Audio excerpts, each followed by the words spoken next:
There is an epidemic upon us, and I'm not talking about COVID-19. It is the biographical drama.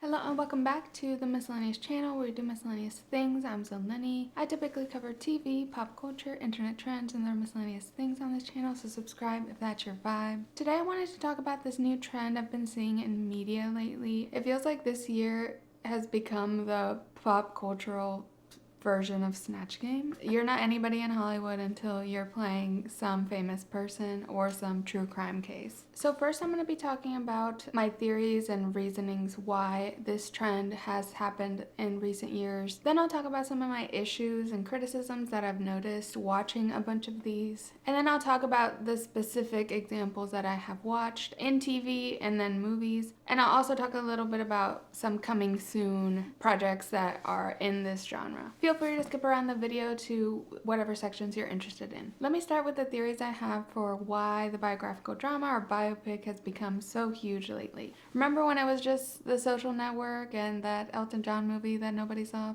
Just kidding, I'm sure some people saw it. I did not see it. Definitely biopics have always been a thing. It just feels like this year in particular I have noticed so much, like an onslaught of these shows and movies. Every streaming platform is trying to compete to have their own. So why? For me, the biopic epidemic is just a branch of the reboot trend we've been seeing in the past while now. Biopics are the Omicron of reboots. They're rebooting real life now. I think they have a lot of the same reasons why they are attractive to these studios and streaming platforms. Basically, the intellectual property of these stories already exists and it already has this big built-in audience. It has proven to be successful, and a lot of the times it also has a lot of nostalgia and references that people will get excited about seeing. So it's almost a guaranteed hit. Even if you don't do it super amazingly, people are probably still gonna check it out. A lot of them are based on podcasts or articles or even documentaries and docu-series. So they already have this great blueprint for how to divide up episodes or how to explore themes. However, I did notice a key difference from the typical reboots we are used to hearing about, and that is crime. So many of these TV shows and movies involve a criminal element to it. Even the ones that are more typical biopics, like about a celebrity, it's about crimes committed to the celebrity or by the celebrity or a controversial death. So I think this element of crime is kind of key to why these stories are so attractive to adapt and fictionalize. I think the popularity of true crime content that started in the mid-2010s and the boom that we've seen in those years since, I think this is the natural aftermath of that true crime boom. I think actual true crime content might be waning in popularity, or I think it's still booming, but I have seen a lot more criticisms around the ethics of true crime content that I think is a very important conversation to have. I have seen some analyses of like why we like true crime content. We as humans just naturally want to understand the dark side of the human mind, and are fascinated by people that do horrible things. For a lot of women specifically, who are the biggest demographic that subscribes to like true crime content, the fascination with true crime has a lot to do with also wanting to protect ourselves and know the signs of perhaps someone looking to harm us. I think that's kind of a big theme for that that big podcast, Your Favorite Murder, My Favorite Murder. That podcast that they say like don't get murdered at the end every time. There's an inherent want to just know as much as possible about crime so that we don't fall victims to it. At least I definitely relate to that as a woman myself. I have lost interest in true crime content in the past, like I feel like it was around 2 or 3 years ago that I stopped because I was questioning the ethics of it a lot, and also I was getting like too scared of all that scary shit that people do. But of course, when you have such a huge interest in a specific genre like true crime, the natural move of studios and networks is to make movies and TV shows out of it. So now it feels like true crime has bled into fiction. I see a lot of just general fiction shows around crime. I think that's always kind of been a thing, but these adaptations are a new layer of like taking any kind of successful documentary or docuseries and making a fictional adaptation of it. But it shows up even in fiction. A popular show on Hulu called Only Murders in the Building was a huge success. It revolves around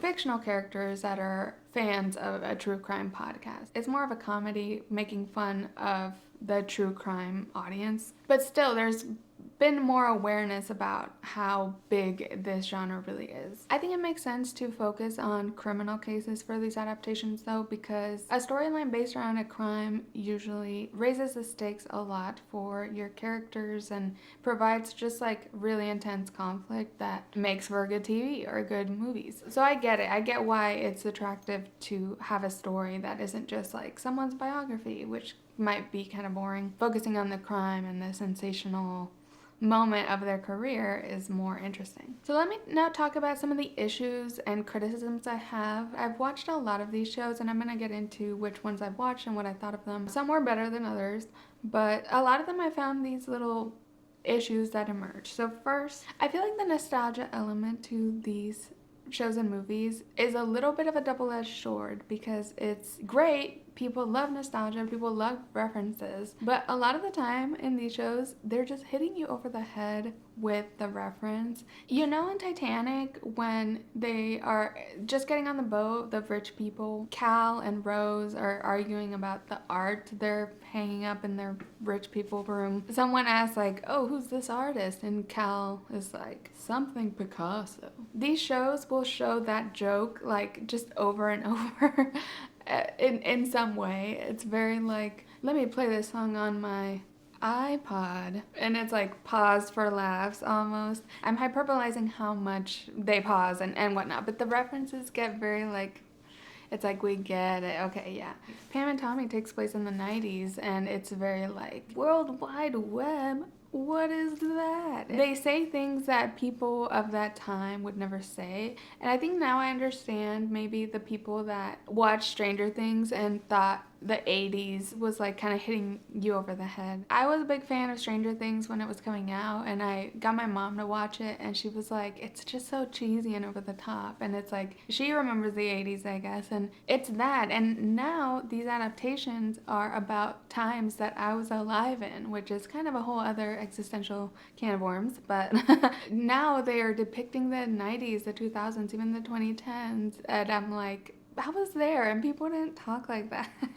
Like, I get the references and they're put in on purpose to make us like laugh or recognize that it was like a new thing back then, but they go over the top with it sometimes. So I like it more when it's like a subtle and it's just like in the background you see an iPod rather than making a whole big comment about it. It varies a lot, even episode by episode within the same series, but just those moments kind of are like, I get it, we're in the 90s. I get it, we're in the 2000s. So another thing kind of related to this, and this goes more for the adaptations of true crime content, but I think it fits all of these biopic things. I think sometimes the exposition can be very clunky. I say especially for the true crime content because like you have to explain stuff about this criminal case or about these characters that we don't know anything about. For example, in Pam and Tommy, they don't explain who Pamela Anderson or Tommy Lee are in any direct way at the beginning. And I had to look up Tommy Lee because I'm not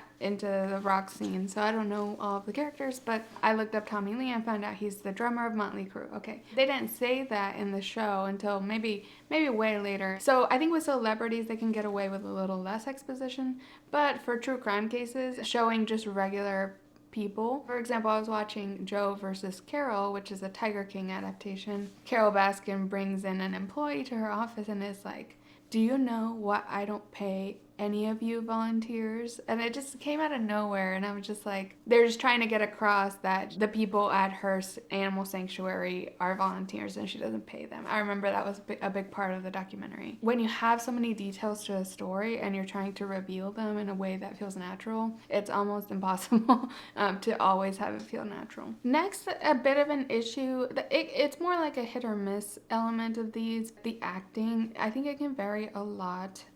the characterization of these actors, how well they can play these parts. I think a general maybe issue of this is that a lot of times these celebrities, for the true crime cases, they're too hot for the character. Like, the celebrity is too attractive to play this regular ass criminal. The ones that have had nice big budgets have done well, and the hair and makeup can be really good in these. Others, not so much.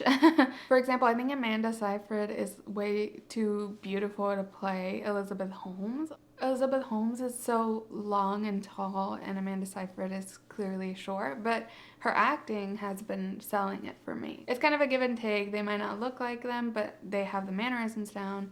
Or, for example, in Joe versus Carole, Kate McKinnon does not embody Carole Baskin at all. Well, she doesn't look like her either, actually. That's one of the worst ones I've seen. She looks like her from the back. A lot of these have cast like A-list actors in them. So WeCrashed, which is the WeWork adaptation, is starring Jared Leto and Anne Hathaway. So I'm excited to see how well they're able to do it. It's weird. It feels like these celebrities are freaking playing Snatch Game. Like, Lily James is Pam Anderson on Snatch Game. And it's weird how nowadays that's the big talent, to do impressions, basically. And finally, I think the big issue I've had with these is just like, a lot of the times they feel caricature-ish or like kind of a flat parody of real life. The danger of adapting a very fascinating story is that real life is honestly stranger than fiction. It just is. The characters on Tiger King, like, you cannot make them up. They are so insane. Actors and makeup and sets just can't live up to how crazy real life is. Same for the WeWork and Theranos stuff. Like, Elizabeth Holmes is such a crazy character and so distinct that it's just like, how can you even do justice? Even though that has been one of the best adaptations I've seen, it's just hard to live up to these real characters. I think in Joe versus Carole, the actor that plays Joe Exotic does a pretty decent job, but you can't live up to Joe Exotic. He's like one of the most insane people we've seen in a documentary ever. It's hard for me not to think of it as like a watered down version of reality, and also like all of the melodrama of like the characters and the conversations that they have. Like in Pam and Tommy will have these conversations that I'm just like, I don't think they happen in real life. I mean, they obviously didn't happen in real life, but it's just like, it's melodramatic. It's like they make big speeches about like feminism, and it's just very eloquent, and it's just like, for me, it pales in comparison, or it just feels like a very melodramatic soap opera version of what happened in real life. And I like it when it's a little more grounded and trying to be realistic. Like, Pam Anderson has this whole speech where she like talks about how she's viewed as a slut and she can't have rights because of that. And I'm sure she said things like that, but not in this big dramatic monologue. So maybe I just don't love this genre. I think that's what I've come to figure out. There's a big danger of all of these getting into parody and spoof territory rather than being like a good and quality TV show. Real life is just so weird and interesting that it's hard to capture it and hard to like fill in the gaps in a way that feels natural and not like overly dramatic. Let me get into talking actually about these TV shows. So I'm gonna start with TV first. Think of this as a big menu for what is out there, because if you think you might like this genre, I'm sure there's something for everybody on this list. Feel free to let me know any I missed in the comments, because I try to grab all of them, but there are so many I cannot keep track. First, we have Inventing Anna on Netflix. This is the adaptation of the story of Anna Delvey. This was based on a New York Times article, and it is created by Shonda Rhimes under her production company. All the episodes should be out, I think. And it has a 64% on Rotten Tomatoes. I did start this show, but I found it a little slow-paced for me, so it wasn't my favorite. Anna Delvey is a fake New York socialite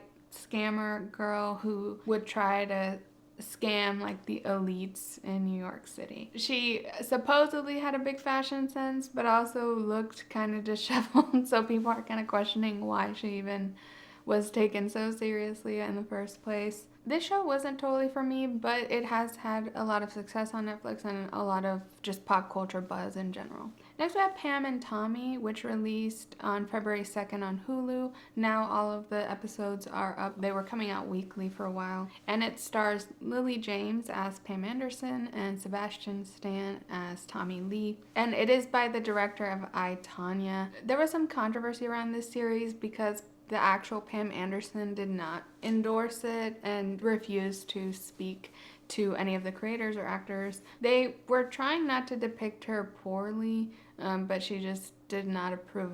She just didn't endorse it. And Pam Anderson does have a Netflix documentary coming out. There's no date for it yet, but she's going to tell her side of the story. So I'm very excited to see her actual side of the story. Pam and Tommy, it started off kind of strong for me.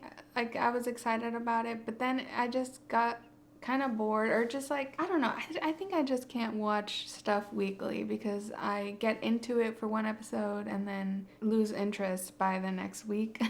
Maybe that's a me issue, but I found Pam and Tommy to be alright. It did have some good 90s nostalgia. A part of it, I think it was kind of too much in the first couple episodes, but it did get better. Like, they didn't focus so much on the nostalgia and references later on. I do think it paints the men in the story kind of favorably ultimately, and perhaps that's why Pam Anderson did not endorse it. I feel like both the main guy that leaked, so I didn't even mention, the show focuses on Pam and Tommy's marriage and this big sex tape that leaked. The tape was stolen from their home by a electrician contractor they had hired and not paid. So he was seeking revenge and stole a big safe. It's an interesting story, and they told it in a way that was good. Seth Rogen plays the guy stealing the tape, and I feel like that guy came off really well. Or he came off very empathetic. I think Seth Rogen kind of is that type of actor that gives a character a lot more like empathy or like a patheticness, at least to this character, that makes him more likable, when really what he did was really, really bad for Pam and her whole life and career. It was extremely traumatizing. So I think the strongest part of Pam and Tommy was the hair and makeup. I think Lily James did a good job as Pam Anderson. I think Sebastian Stan did fine as Tommy Lee. It had one of the best hair and makeup budgets. I think it is pretty graphic and sexual, and I almost stopped watching. I think it's in episode 3 when they had a CGI talking penis for an extended long dialogue scene where the penis was talking. I was kind of scarred by that. Pam and Tommy has a 78% on Rotten Tomatoes. I think that's pretty good. And the show is based on a Rolling Stone article. I actually went back and read the article, and it stayed pretty true to it. The show, I didn't expect the article to have that much detail about the guy that stole the safe. The show was very true and directly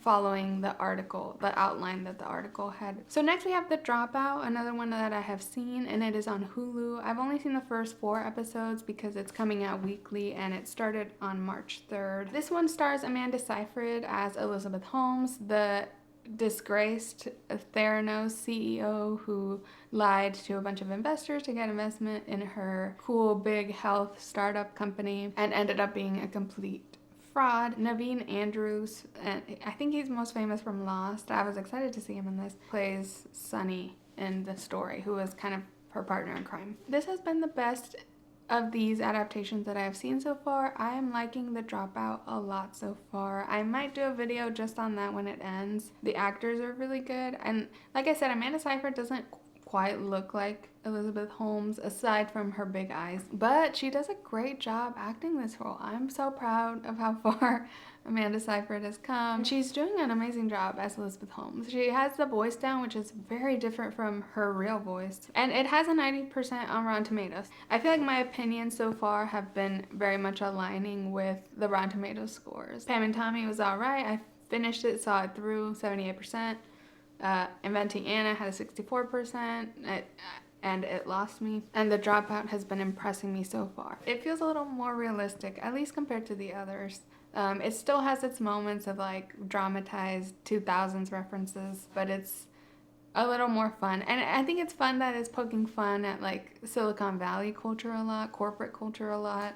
So I'm enjoying that aspect of it as well. The Dropout was apparently based on a podcast. I think the podcast had laid out the episodes already, so like they're following that outline. So next on my list is Joe versus Carole, which premiered on March 3rd on Peacock. I think that one's also coming out in chunks or over the weeks. This one is the worst I have seen by far. I could not get through one episode. And again, I align with the Rotten Tomatoes score of 36%. This one's also based on a podcast, but it is just so bad. Like, if you don't know Joe versus Carole, this is based on the Tiger King docuseries that came out on Netflix in 2020. It was such a huge cultural phenomenon to the point that people got sick of it. And I think no one wants or wanted a fictional adaptation of it because Hollywood takes so long to get things moving. I'm sure Joe versus Carole was accepted or pitched back in 2020 and is just now seeing the light of day. But now it feels dated and too late for Tiger King.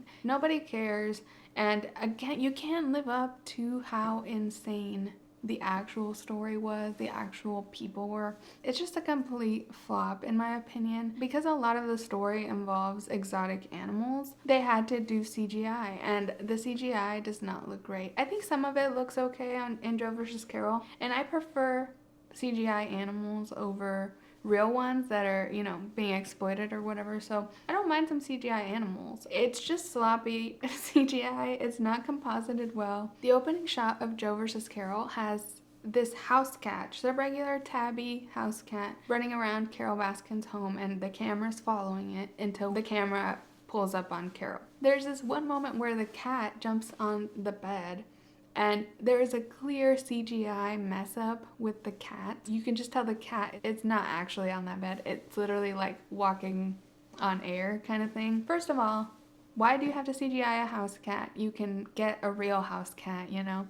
Why does it need to jump on the bed at all if you can't figure out the CGI? And why do you let that be in your opening shot of this new show to make a horrible impression? Like, I wasn't 30 seconds in and I was already like, oh my god, I cannot watch this. Aside from the bad CGI, it's just like, you can tell this show just didn't have budget and the network didn't care about it or something, because it's just very sloppily put together. The exposition is clunky. Kate McKinnon doesn't look anything like Carole Baskin. She looks like 20 years younger. She doesn't sound like her either. The Joe Exotic guy is fine, but he's not as ridiculous as the real one. This one is just awful. Like, if you are wondering even slightly to watch it, just do not. It's a mess. So next I'm going to just run through a bunch of TV shows of this nature that I have not watched and just give you the lowdown on what they are. First is this Showtime series called Super Pumped: The Battle for Uber. It actually came out February 27th and has been coming out weekly. It is on Showtime, which, to be honest, I don't have Showtime, so I probably won't check this one out. This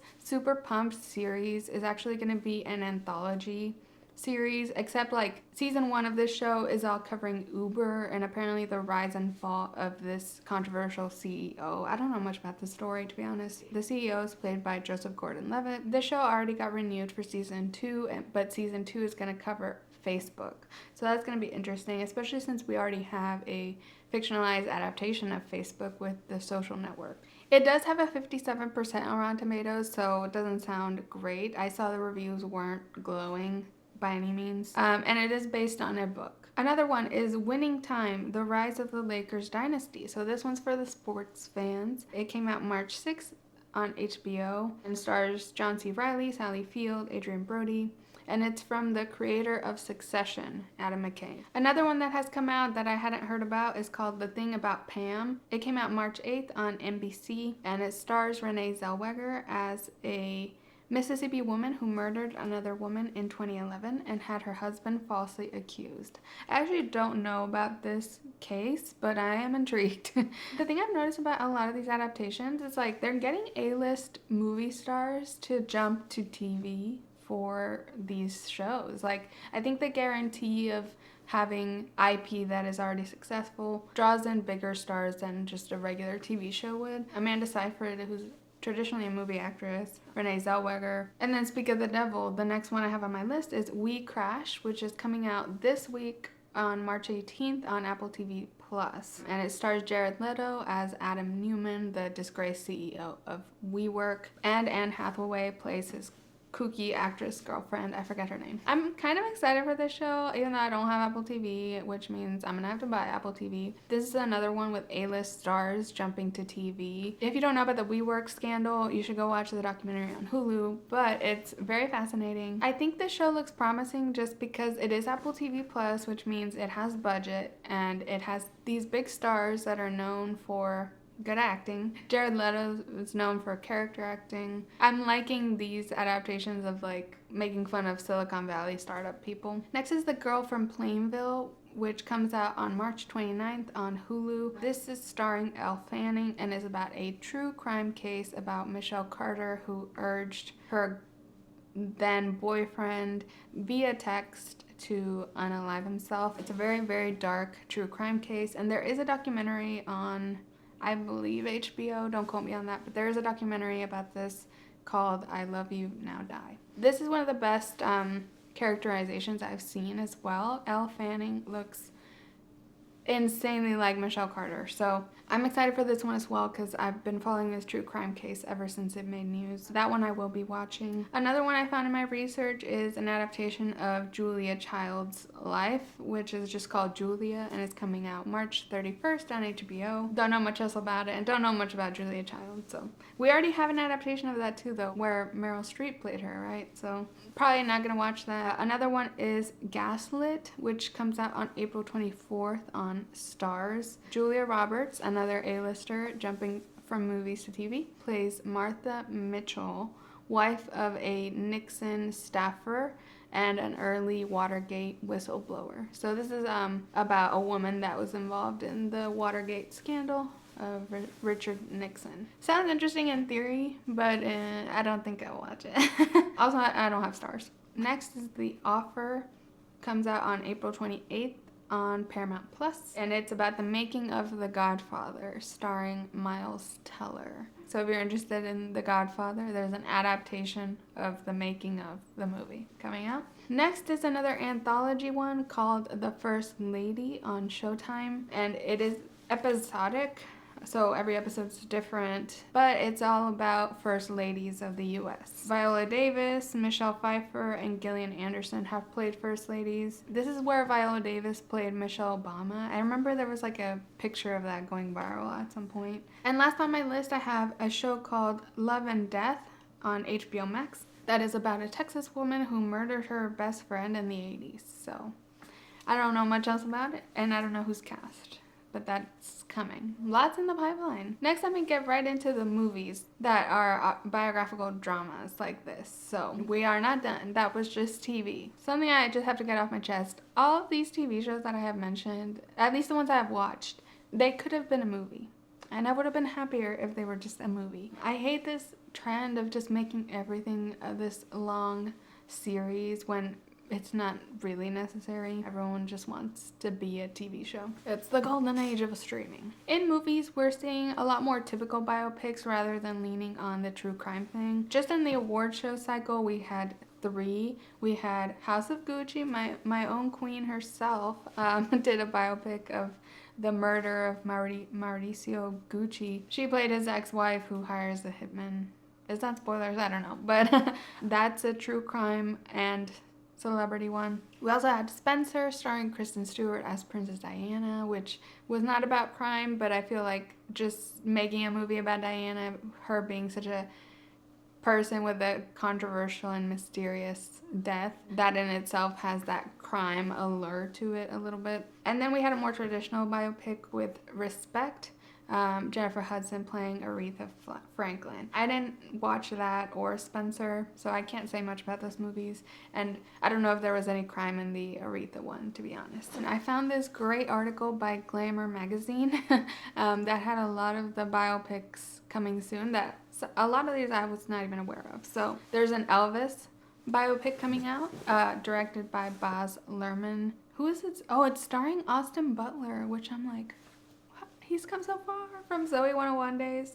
I didn't even know he could sing. There's a Whitney Houston biopic in the works called I Want to Dance with Somebody. Here's one that's more crime and celebrity. There is an Anna Nicole Smith biopic in the works called Hurricane. And then this is a huge kind of true crime adjacent one, and that one is called Till, about the mother of Emmett Till and her fight for justice. There's a biopic coming out about Michael Jackson called Michael by the same director of Bohemian Rhapsody. It's not known whether any of his controversies are going to be shown in that, based on how Bohemian Rhapsody was, which I didn't see, I just heard about. It was very like sanitized. I don't expect the Michael Jackson movie to have any controversy in it. Next we have Fever, which is a biopic about Peggy Lee, a famous jazz singer. I'm very uncultured and I don't know a lot of these people, but she's being played by Michelle Williams, and Reese Witherspoon is also involved, and Billie Eilish somehow. Maybe that's a speculation about Billie Eilish. But she's been doing a lot of movie stuff. Anyway, there's a movie called So Much Love happening about Dusty Springfield. Another one called Going Electric about Bob Dylan, starring guess who? Timothée Chalamet. He had to get in on the biopic train. There's one called Faithful about singer Marianne Faithfull. There's one about the Bee Gees in the works. There's one about Bob Marley in the works. There's one about Cher in the works. One about Ozzy and Sharon Osbourne. One about Teddy Pendergrass, apparently going to be played by Tyrese Gibson. There's one that actually sounded a lot like, I would have thought they wanted to make this a TV show because it sounds more like the TV shows we talked about. It's called She Said, and it's an adaptation of the journalist that exposed Harvey Weinstein. And it's based on a book that those journalists wrote about the whole journey of exposing Harvey Weinstein. This one sounds like a lot of the TV adaptations more, but I think this one's going to be interesting, and I look forward to that one. That seems like, maybe because I don't know that much about the actual story of exposing everything. It's already cast with someone famous. Who is it? What's her name? Carey Mulligan? I don't know. And then finally, I wanted to talk about the most anticipated one, in my opinion, of the biopics, and that is the Madonna Bootcamp School for Girls. This is just so funny. I don't know how much of this story is true, but apparently there is a Madonna biopic in the works, written and directed by Madonna herself. Originally, she was teamed up with Diablo Cody, which I was like, that's interesting as hell. She's the writer of Juno, but she has since left the project. So there is a new co-writer involved now, but I just worry for Madonna because her previous attempts at making movies have not panned out. I was so tickled by this story because I follow up a lot of Twitter pop news outlets, and they started reporting on how so-and-so is in the running for playing Madonna in the biopic. And then the next day it'd be like, now so-and-so and so-and-so are doing the Madonna biopic. And then the next day it'd be like, women auditioning for Madonna have to go through an intense boot camp. They have to do 11-hour choreography sessions. I feel like this kind of snowballed. I don't know how much it's true, but I just love the idea that all of these women are in some intense reality show style boot camp where they are getting eliminated one by one to play Madonna. I would kill for that TV show. Let me tell you who are the women in the running. Alexa Demi and Sydney Sweeney, both from Euphoria. Also, I saw reports of Barbie Ferreira. So 3 Euphoria girlies are here. Florence Pugh, which sounds to be Madonna's top pick. Julia Garner, who she actually played Anna Delvey in Inventing Anna, but she's more known for Ozark. Emma Laird? I don't know her. Sky Ferreira, Baby Rexa, and Odessa Young have all been named.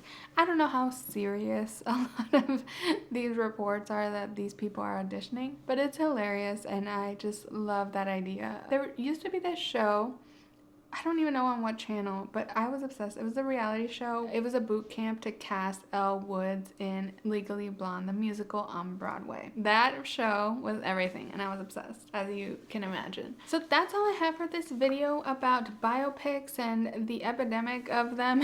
I think in general, people were sick of the reboot trend, and this is like the new iteration that it's the same thing, different font, you know, it's the same. It just felt like all of a sudden I was seeing this everywhere. So let me know if you have seen it everywhere, if you have thoughts about the biopics, if you love them or hate them. I would love to hear about it in the comments below. Please like this video and subscribe to my channel if you enjoyed. I put out new videos twice a week about TV, pop culture, internet trends, and other miscellaneous things. You can follow me at Miscellaneous on Instagram or Twitter to find out about new videos, or just turn on the bell notification here on YouTube. Thanks so much for watching, and I'll catch you in the next one.